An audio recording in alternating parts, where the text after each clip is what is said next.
Release the Kraken! Greetings, fellow game designers. Ron here at Lame Duck Studios, and today we're going to take a look at rigging an arm. Now, there are many ways to rig an arm. We're going to take a look at one way to do it in FK, and then we'll look at the others as we go. Now, I've done rigging videos before for doing larger characters and whatnot, but I want to isolate this specifically for techniques on rigging an arm.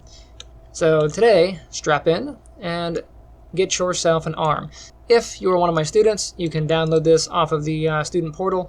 If you are one of my patrons, you can get this from my Patreon page.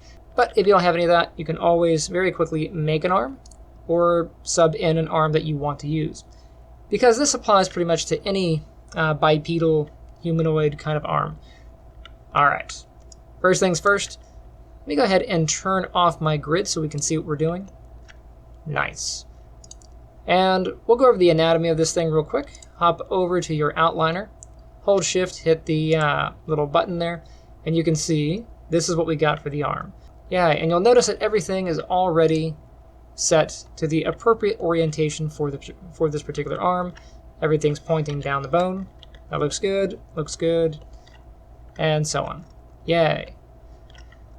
So rigging the arm in FK just means that we're going to make some controls so that we can manipulate each joint independently.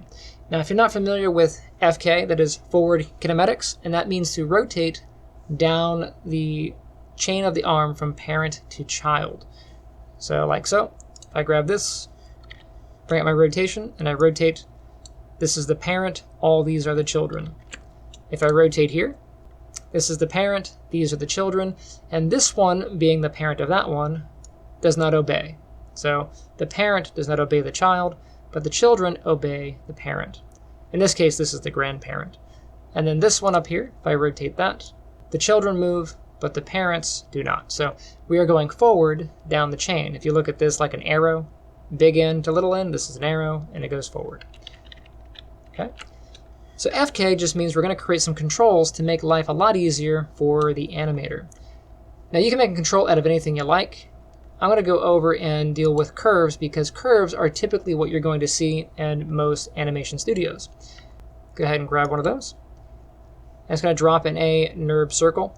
Now I recommend the circle because it is one continuous curve and it doesn't matter where I grab it, it's available. If you get a NURB square here, you'll notice that the square, if I look down here in my menu, the square is actually a bunch of NURB lines grouped together. I don't know why they decided to do this. This is a really annoying thing to work with. If I try to grab it, I'm only grabbing part of it. Yes, you can press the up arrow to grab all of it, but that's not very convenient to work with. So I'm going to go ahead and nuke that. Okay, I'll stick with my circle for now, and I'll make some various shapes as I go. Make your circle as big or as small as you like. You want to make it so that it's easy for our arm to be grabbed. So I'll grab that. I'm going to go ahead and rotate this 90 degrees. So I'll hold down J and just snap rotate. That looks good. And I will name this left shoulder control. Awesome. And now I'm going to make my next controller. So I'm going to grab that. Control D to duplicate. And I'll hold down the V key, and I will snap that to here. And I didn't snap this one, so I'm going to go ahead and hold V and just make sure that I do snap. Yeah, it looks like it's good. This one is going to be the elbow control. So left elbow control. I recommend naming these as you go. And I want my elbow control to look different. You can style this however you like. If you press 9 to get into vertex mode or right click to get there, you'll see some options. Now, if this is your first time working with curves, you're going to see the menu's a little bit different. You have edit point, you have curve point, and then you have control vertex.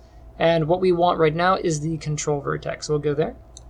And now I have some points that I can work with. And I can grab that. And I can shape this however I like to make it look like it's an elbow or whatever. So I kind of like that shape.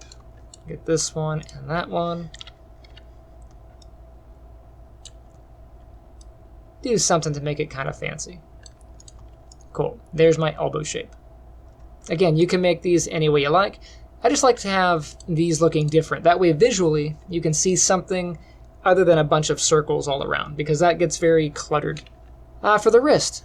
I'm going to do something a little bit different. I'm going to go up and grab my EP curve tool. It's the third one over. It looks like a bunch of dotted lines. Go ahead and open that. I'm going to turn on my grid. If your grid is turned off, you go ahead and turn it on. I'm just going to hit the grid icon here. And I'm going to create a square. So I'll go to my top view.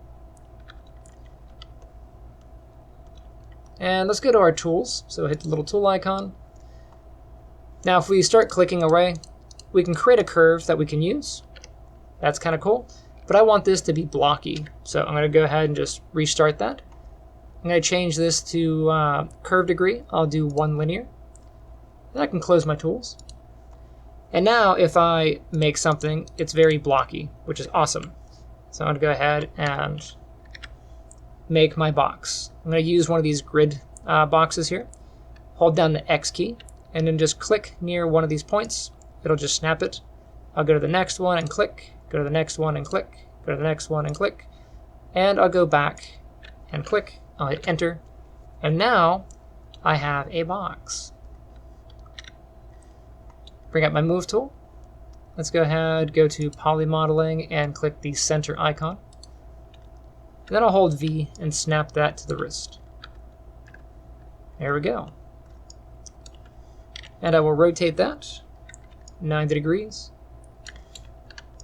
And I want this to be a little bit different. I mean, square is good. Maybe I can make it, more angular by moving it 45 degrees this way. There, that gives it a bit of a unique flair. Cool. Maybe I'll make that a little bit smaller, make this one a little bit smaller. And I'll name that. This is going to be my left wrist control. Very good. Now we don't need to make a control for the hand. And the reason for that is if I turn the grid off here, let's turn on display. Let's go up to transform display and then local axes. It didn't really help that much, but you can see this is how this joint is pointing, right? And you can see this branches off for all the different directions of the fingers. And realistically, on your hand, you don't bend your hand in the middle, right? But all of your fingers attach to your hand.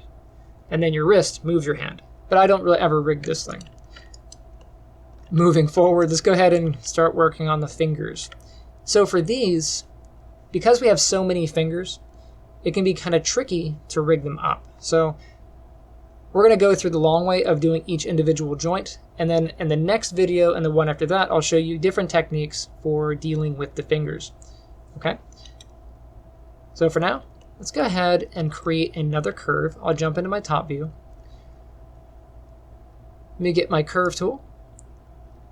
So again, EP curve tool. And I will make another box. So I'll go and start here. 2, 3, 4, 5. And then I'm going to come out diagonally and click this corner to get this little tag looking shape. I'll hit enter. Like so. I'm going to make a little lollipop. This is going to be a little bit easier so we can see the finger and then the way it attaches to which finger it attaches to. So I'll grab that. So I'll go ahead and just rotate it. So I'll hold J and then click the inner yellow circle there. I'll just rotate up. It's kind of off my screen. There we go. So that's good and straight this way. And then I'm going to go ahead and hit the W key. I'm going to press the D key to unlock the widget here. I'm going to hold down V and then snap that to this point.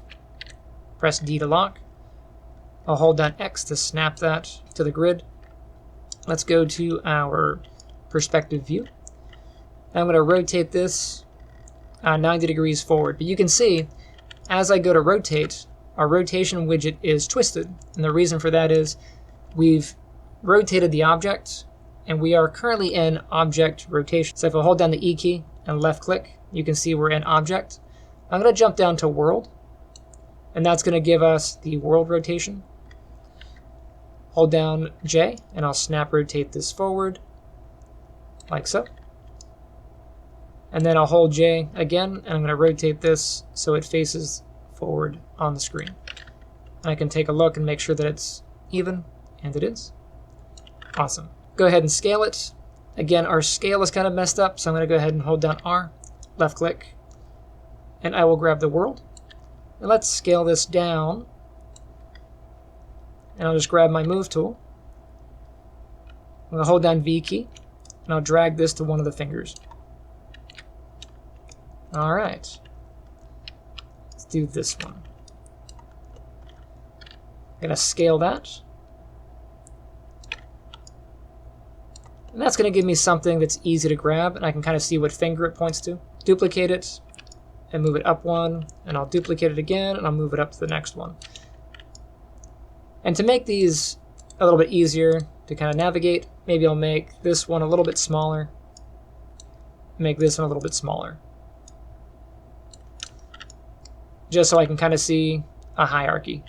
Now you can do different ones for each finger. I'm going to keep these and just work with it, but I will name it. So this one is going to be my left thumb control, and this is 1. I'm just going to copy that, and then I'll paste that into the next one. And if Maya is doing its job, it should update the number for me, and it did, which is awesome. I'm going to grab the next one, and I'll paste that one in, and it updated. Awesome. And now I'm going to go down the fingers and do this again. So this one. Now I'm not doing the ending joint here. The reason for that is, if you look at the finger, we have a joint. I don't know if you guys are actually seeing my hand here, but if you look at the joint, the knuckle, we have one here, we got one there, and we got one here. The one at the fingertip, that one we don't actually bend, right? Same kind of deal here. So we got 1 knuckle, 2 knuckles, 3 knuckles. This joint at the end is a little bit extra. We're not going to rig that. And I will also adjust the size of these. And I will adjust the names. So this one will be the left index control, and this is 1, and I'll copy that. So left index control. Next one, and next one.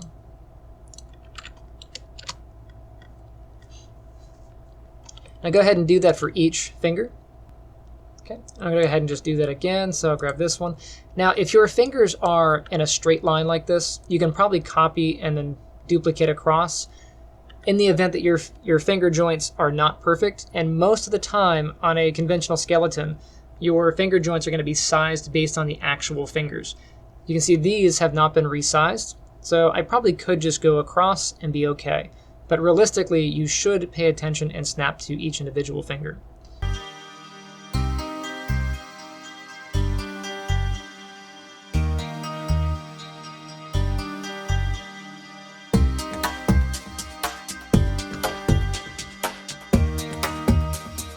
Okay, so all those are made. It's time to label them. So get this one. This is the left middle control.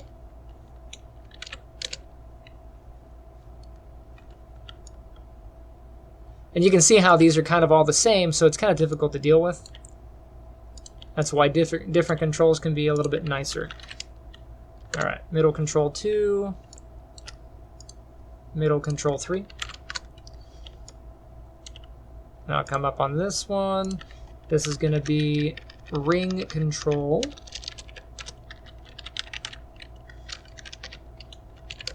1, ring control 2, ring control 3. And then we have this one. This is going to be pinky control. I'll copy that. Pinky control 2. And then pinky control 3. Yay. So now they're all named and labeled. And there are a few things we need to do to make this a little bit nicer before we continue on. The first thing is it's best practice, and if I select all the joints here, and actually let me get this one, I'm going to turn this one off real quick. So I'm going to grab that. If you turned your axis on like I did, go ahead and grab that. Display, and then come down to transform display, and then local axis. Turn that off. Then I'll grab all the joints. So I'll grab this one, hold shift down through the finger, grab that. And we can turn the display on for all of them. If we had done it the other way, we would have turned this one off, and then we would just be toggling it over and over and over again.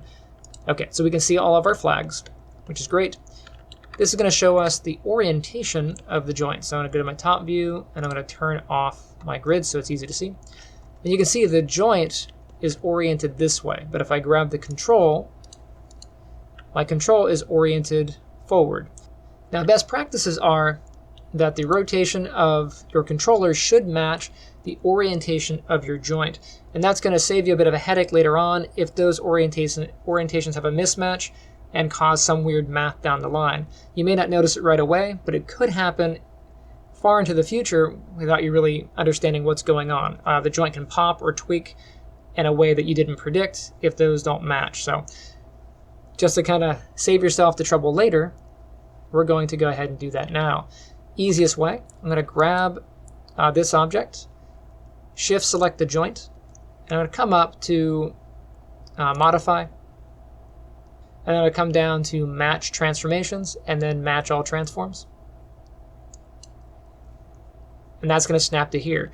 Now you see what happened is it shrank and then got twisted and oriented exactly to that joint, which is great. But it undid the work that I had on my control. So what do? Well, we should freeze the transforms of this control. So I'll grab it, come up to modify, come down to freeze all transforms. And now this is set to 0. That makes this the default orientation. And the scales are set to 1, so this is the default scale. And now if I go to match the transforms, so I'll grab this and that, and I'll go and get my match all transforms. And I can actually just drag this off like that, click and drag it, and I can hit match all transforms. And you can see that snaps nice and clean to there. Now it does have some transform data, but we're going to handle that in just a bit. Let's go ahead and grab all of our controls. So I'm going to grab this one, shift select all the way down through all of our controls, and you'll notice it's a control if it has this little curve symbol because we're using the curves as our controls. And I just want to make sure I clear out any of this data. So I'm going to go up to modify and then come down to freeze transforms. And all of these should be good and clear. So this is clean, that's clean, yay. Let's go ahead and match the transforms. So I'll grab that, shift grab the arm here, hop into my top view, I'll grab that, grab this, and match all transforms. There we go. Let's go up to the next one. Now this and this look like they match pretty well, but I'm going to go ahead and match it anyway. In the event that it's different. And then on this thumb here, I'll grab that, match my transforms. Now pro tip, you can use the G key to repeat your last action. So I'll go ahead and grab this one and that, and then G to match. And you can see not a whole lot changed because these are perfectly straight. So I'll just go ahead and go through the motions. It looks like that's good. These are all probably fine. Looks like they are. Yep. So my fingers being perfectly straight, these ones I don't have to do, but I did have to fix the thumb and the wrist. So I can close this box. Now we have all of our transforms matched, which is great, but if I grab one of our controls here, you can see we have rotation data on there. And that's going to be difficult to go back to default, right? Because if I rotate this, I don't know what that value was. It's some arbitrary number. I'm not going to memorize every single position for each one of our controls. So we want to be able to zero this out. But if I zero it out now, it's going to straighten it out. So there are a few tricks you can do. We're going to go over the old school method first, and then we'll get into some of the more advanced stuff as we go. So the traditional way of doing this is to create an offset group. So to create a group, I go ahead and click out into the empty space here, and press Control G. So there's my group. Let me see where my grid is at here. Now the group is invisible, which is kind of handy. I'll go ahead and name it. This is going to be the left shoulder offset. And I'm going to go ahead and just make sure that's in the center there. And I want that to be snapped to this joint here. So same deal. Let's get my match all transforms. So modify, get my transforms, click that. I'll grab this joint here, and then I'll match all transforms. Now you can see that my offset group matches the orientation of the joint. And now I can take my left shoulder control, and I can parent that to my left shoulder offset group. So to parent, select the shoulder control, select the shoulder offset, and then press the P key. And now that is locked inside there. Very good. And now I can take my left shoulder control, and you can see its value is cleared because the offset group maintains the position for us, leaving us clean controls on our control object. So if I grab it now, I can move this, and since its positions are all relative to that group, they're nice and clean. Hey. We're going to do that again for each one of our joints. So I'm going to click out into the world. I'll go ahead and do Control G to make a group. I'll name this one left elbow offset. So here's Control G, and I'll go ahead and just duplicate this. Control D to duplicate.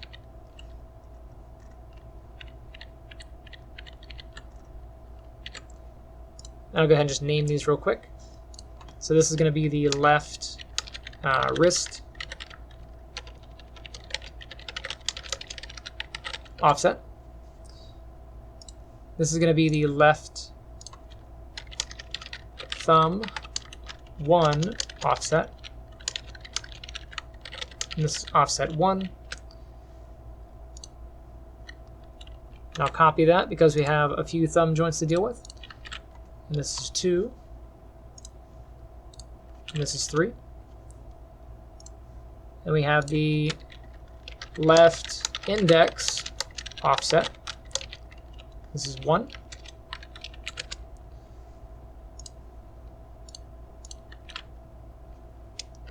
2,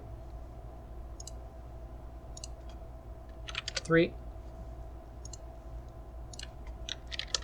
left middle offset 1,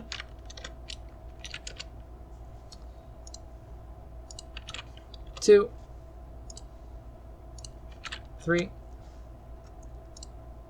I'll go ahead and duplicate this one a couple times. So I need 3 for the ring finger and then 3 more for the pinky. All right, so this is going to be the left ring offset 1,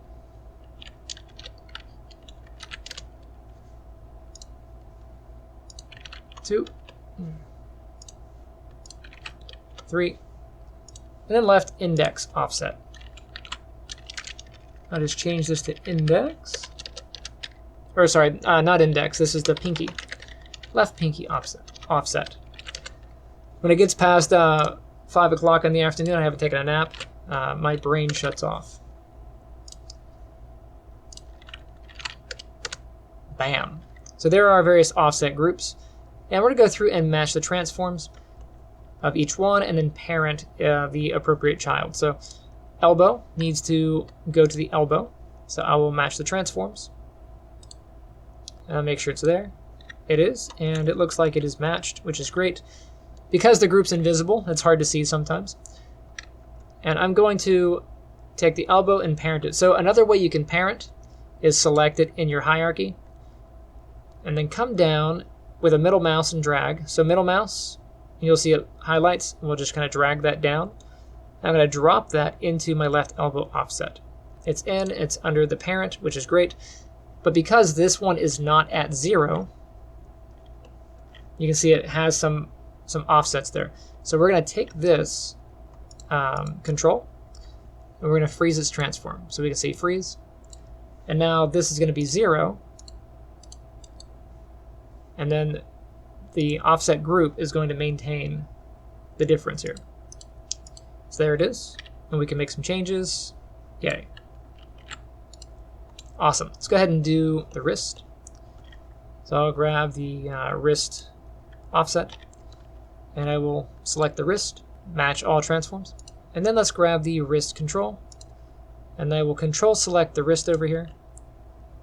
I'm doing this in the menu. So wrist, control select, wrist offset, parent it, and then I'll grab the wrist, and I will freeze transforms. I'm actually going to pull off this menu here.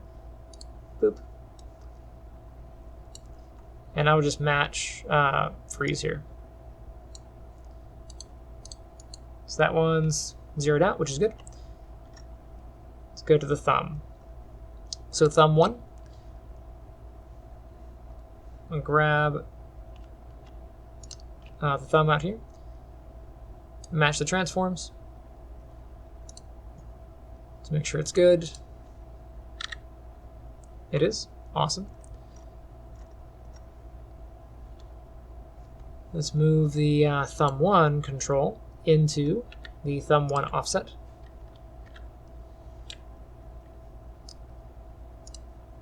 And I can grab the thumb 1 and I can freeze its transforms.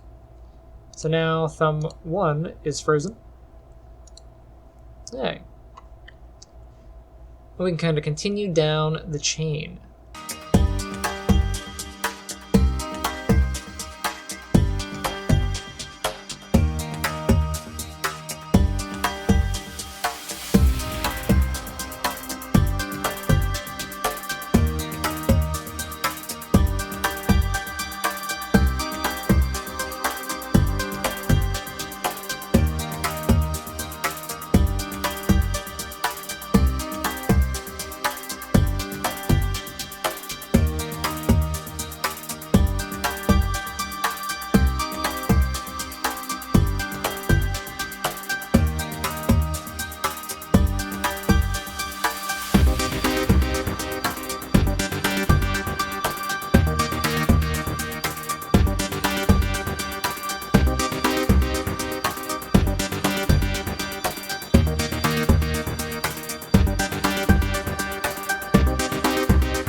Now I will save this because Maya will crash. So if you haven't saved yet, make sure you do.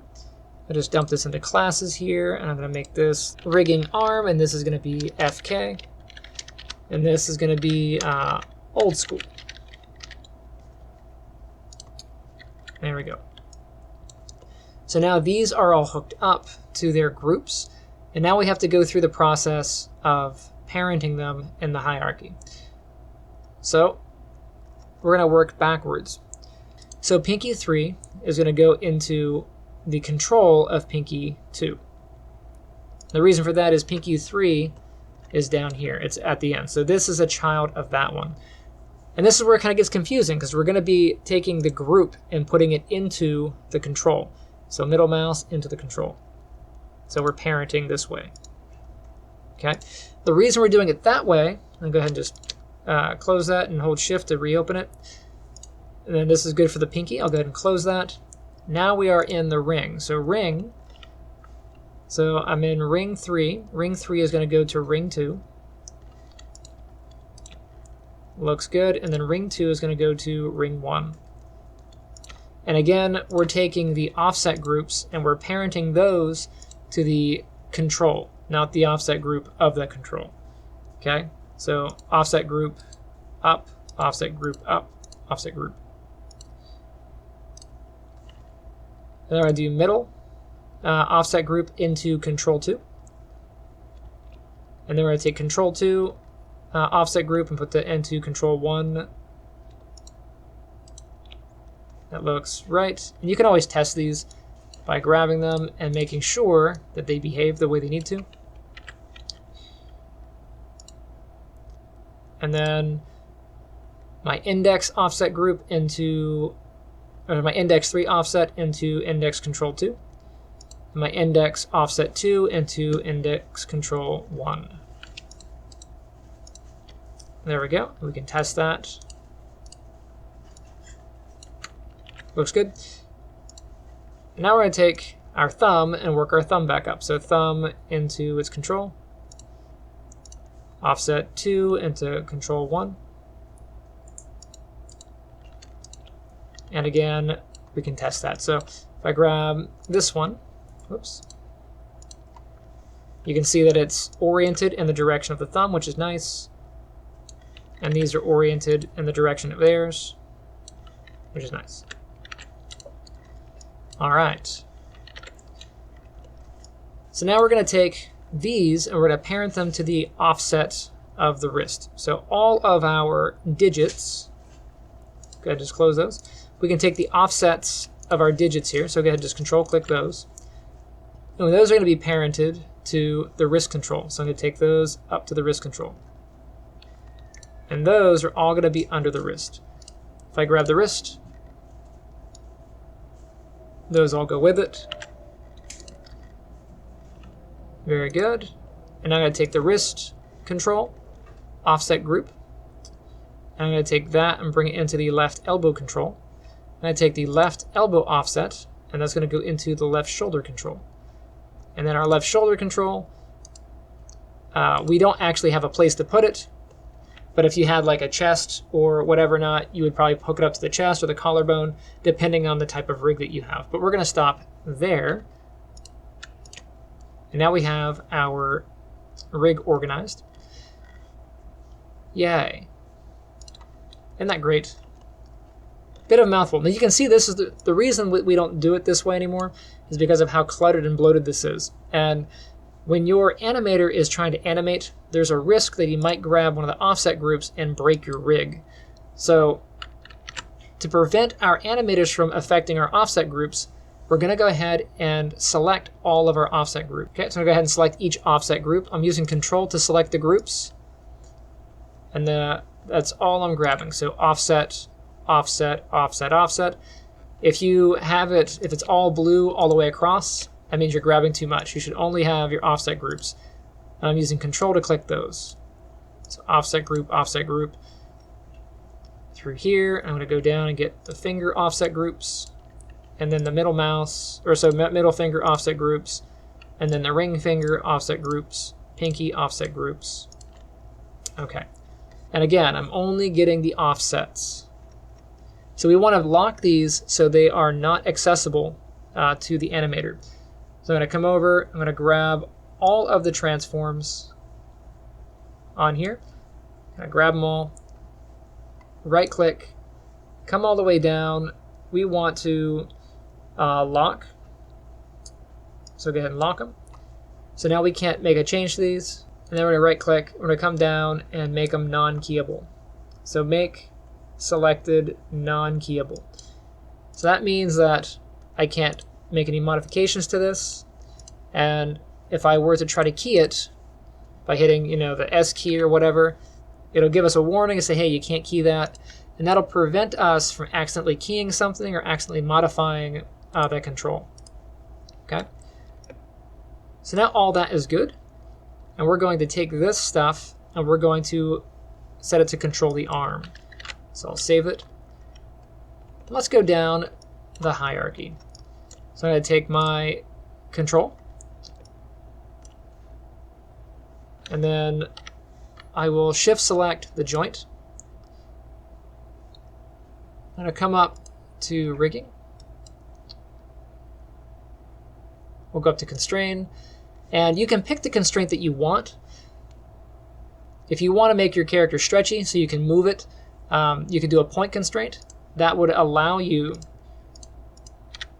to kind of stretch and pull on the joint. However, if you want just to rotate, I'll go ahead and just remove that. So if I hold Shift and click on this little icon next to my joints, you can see this is my left shoulder point constraint. You can Control Z to get rid of it, or you can press Delete to get rid of it, so I'll just go ahead and delete that off.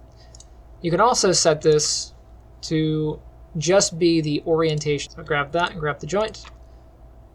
Constrain, we'll get our orient constraint. We'll go to the options. Make sure maintain offset is on and hit apply.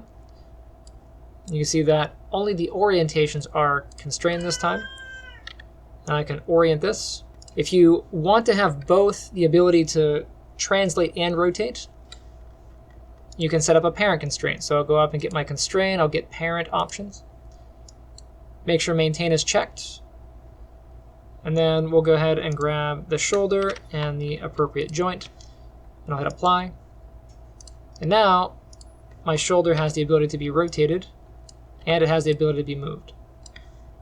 Yay. Anyway, I'm going to go down the list here.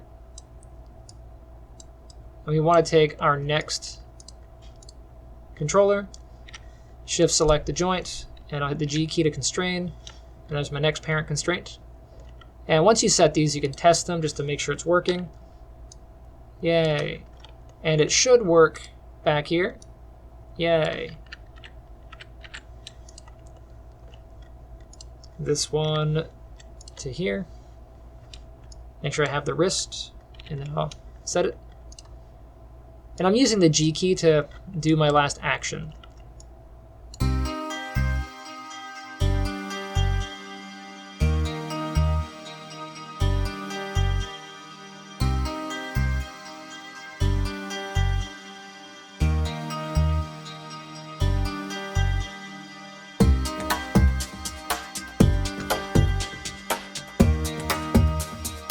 One of my students many years ago went on to be a character rigger, of all things. She enjoyed rigging characters so much, that is what she does as a profession. It can be quite cathartic. It gives you a bit of an outlet for your stress or whatever, because it's just very repetitive, and there's something just satisfying about setting this stuff up. But not everybody sees it that way. Some people just kind of go nuts with it being so tedious. But once you have everything set up, this is your finished product. Look. It's rigged. It works. And you can get all kinds of stuff to happen with your rig. And these controls are a bit easier to get a hold of than the joints by themselves. Okay. Now, one last thing before we go is setting the color of your rig, because whenever you open up a traditional rig from a studio, they're generally color-coded to make it easier to identify left and right side and other different assets or facets of your particular rig. You can color-code this in any way that you like. That's really up to the rigger. Let me go ahead and turn off my flags to make life easy. I'm going to go ahead and get select. I'm going to do all by type and then joints, because now it's a little bit harder to grab the joints, you know. And then in here, I'm going to display, transform, display, and then local rotation axes. We'll turn those off. That's much nicer. To color code these, you have a few options. The first one, if I grab the parent, I can go up to display and come down to wireframe color. And I can just change the default wireframe color. So let's say I like this pink color. I can do that and hit apply. And that'll apply it to the entire model, because the parent is controlling all the children. And this is probably the quickest way to do this, but let me go ahead and just set this back to default. Another way that you can do it, there we go. Another way you can do it is select the parent. And, you know, I never cleared the history. Let me go ahead and do that. I'm going to do edit, delete all by type, and I'm going to do history. Just be aware, clearing the history at this point on a rigged model that's been skinned is usually a bad idea. I don't have any skin on this model, so I'm not worried about this, but you should, best practice is use non-deformer history if you're on a model that has skin on it. Okay, so go ahead and clear that. That way I don't lose any skin weighting data if I have it. All right, so I'm gonna go ahead and grab this, open up our attributes, and we're gonna go all the way to my left shoulder control, scroll down, and we're gonna look for display, and then scroll down a little bit more, and we wanna go down to drawing overrides. Okay, and in here we can enable overrides. I can hit enable overrides, and then in your drawing overrides, you have your color index, and you can kind of slide this to pick your color. If you don't like sliding this thing, you can also go to index and change it to RGB, and then you can click on the box and specify whatever color you want, or you can, adjust, how bright it is, and you can see that changes all the children, which is really handy. If you don't want the children to be changed by the parent, you can give them an override and tell them to do something else. So you can color code this any way that you want. You can see this stands out really nice on the background. I can see my controls really good. Even if I have the skeleton selected, I can still kind of see these highlighted, which is nice. Okay. Another way you can change your color, let me go ahead and set this up. If I take this rig and I set it on a layer, I'll do create layer from selected. I can set the layer, if I double click, the layer also has a color option, and I can color the layer however I like. And now you can see this is colored by the layer. Okay. Now because this has a color driven on it with the drawing overrides, it's not going to show up. I need to go back into my drawing overrides and disable the overrides, and now it's going to obey the layer. So you have 3 different ways of changing the color. Have fun with it, and hopefully you can animate something cool. In the next one, we're going to take a look at a way to simplify animating the fingers. All right, stay tuned, and I shall see you next time. Hey guys, thank you for checking out my channel. Misty and I both thank you. If you enjoyed that video you just watched, make sure you hit the like button and subscribe. Or if you want to support the channel, check me out on Patreon or pick up one of my books, Life at Times Dinah Marton or The Guardian's Path of Ascension. Speaking of which, I'm converting The Guardians into a graphic novel / comic book series. Here is a sneak peek. My wonderful artist, Patrick, is doing a great job. I'm excited. I want to push this out as soon as possible. So definitely keep your ears and eyes open for that. I'll be making announcements as we get closer, and I'll post some shots of that as we go. And if you want to follow me on social media, you can check me out on Twitter. I guess now it's X. Who does that? It's BruceRF1 at Twitter, or at whatever the new thing for Twitter is. Anyway, hopefully see you there, and I'll see you guys next time.